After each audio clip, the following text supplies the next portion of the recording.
Bonjour, nous allons travailler sur le volume de solides et en particulier sur le volume de deux pyramides. Nous avons ici une pyramide à base carrée, en regardant bien le codage, la pyramide A, et une pyramide à base, ou plutôt une pyramide où toutes les faces sont triangulaires.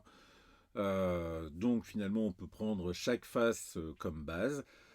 C'est un tétraèdre.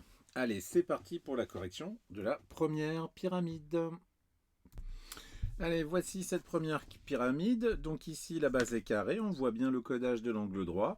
Et chaque côté de même longueur. Donc, j'ai colorié cette base. Ici, en rouge, on a donc la perpendiculaire à la base qui passe donc par le sommet, apex, pour une pyramide. Voilà. Et donc, on se rappelle de la formule, le volume du pyramide, c'est l'aire de la base multiplié par la hauteur, tout ça divisé par 3. Il ne nous reste plus maintenant qu'à calculer, trouver les grandeurs. Eh bien, l'aire de la base, c'est un carré. L'aire d'un carré, c'est côté fois côté. Le côté du carré fait 2,4 cm. Donc l'aire de la base, c'est 2,4 fois 2,4. La hauteur, donc elle est indiquée sur notre figure, 5 cm. Donc 2,4 fois 2,4 fois 5, le tout divisé par 3. On prend sa calculatrice, on obtient donc 9,6 cm3. Voici pour cette pyramide. On passe à la suivante.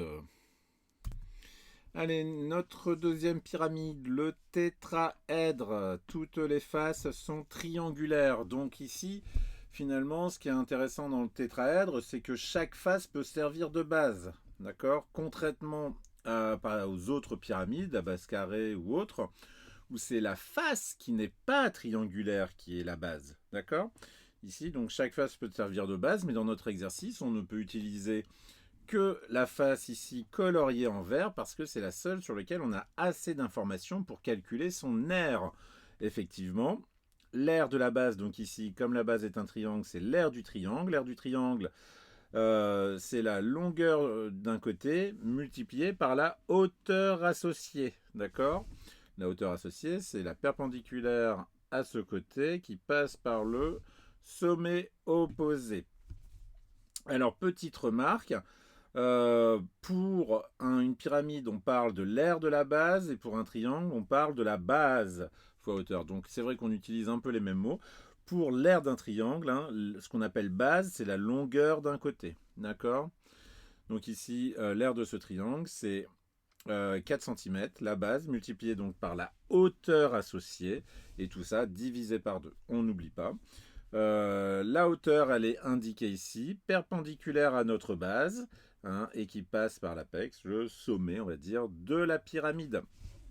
Donc ici, en utilisant sa calculatrice, en faisant le calcul, on obtient, je ne sais pas si vous le voyez bien, 10,2 cm3. On fait attention aux unités, cm3 c'est normal, je le rappelle.